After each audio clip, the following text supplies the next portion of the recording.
साजिशी अनासिर आज भी बानी तहरीक इंसाफ को लॉन्च करने की कोशिश कर रहे हैं। बानी के लिए ही 9 मई बर्पा किया गया। अगर फैज हमीद और बानी पीटीआई को अंजाम तक ना पहुंचाया गया तो मुल्क के हक में अच्छा नहीं होगा।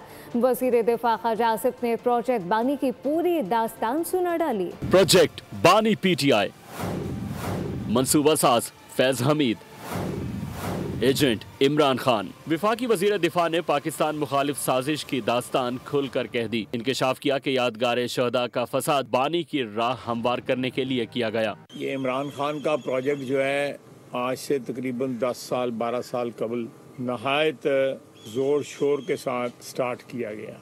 जनरल फैज और इमरान खान एक दूसरे के लाजम और मलजूम रहे। हमारी अफवाज और उनके हीरोज तौहीन आमेज सलूक किया गया उनके यादगारों के साथ। फैज हमीद बानी के साथ मिलकर निहायत भयानक खेल खेलते रहे। मुझे बुलाकर नवाज शरीफ के खिलाफ गवाही का दबाव डाला गया। जनरल फैज जो है ये मुल्क के साथ एक नायत ही भयानक खेल जो है वो खेलते रहे। मुझे बुला के कहा गया कि मियां नवाज शरीफ के खिलाफ स्टेटमेंट दो। फैज हमीद के खिलाफ 9 मई का मुकदमा भी है। साजिश में छुपे पुर्जों का भी एहतसाब होना चाहिए। 9 मई का भी मुकदमा चलना है। ये ततहीर का अमल जो है ना, ये हमारे सफ़ों में भी, हमारी ब्यूरोक्रेसी में, हमारी सियासत में लोग छुप के बैठे हुए हैं ऐसे जो कल पुर्जे थे इस सारी साजिश के, और ये उनका भी एहतसाब होना चाहिए। वजीर दिफा ने कहा कि पाकिस्तान की तारीख मई में रकम हुई। हमें उस तारीख पर फख्र है। बानी पीटीआई का गठजोड़ कायम रहता तो मुल्क का क्या हशर होता। उनको अंजाम तक ना पहुंचाया तो मुल्क के हक में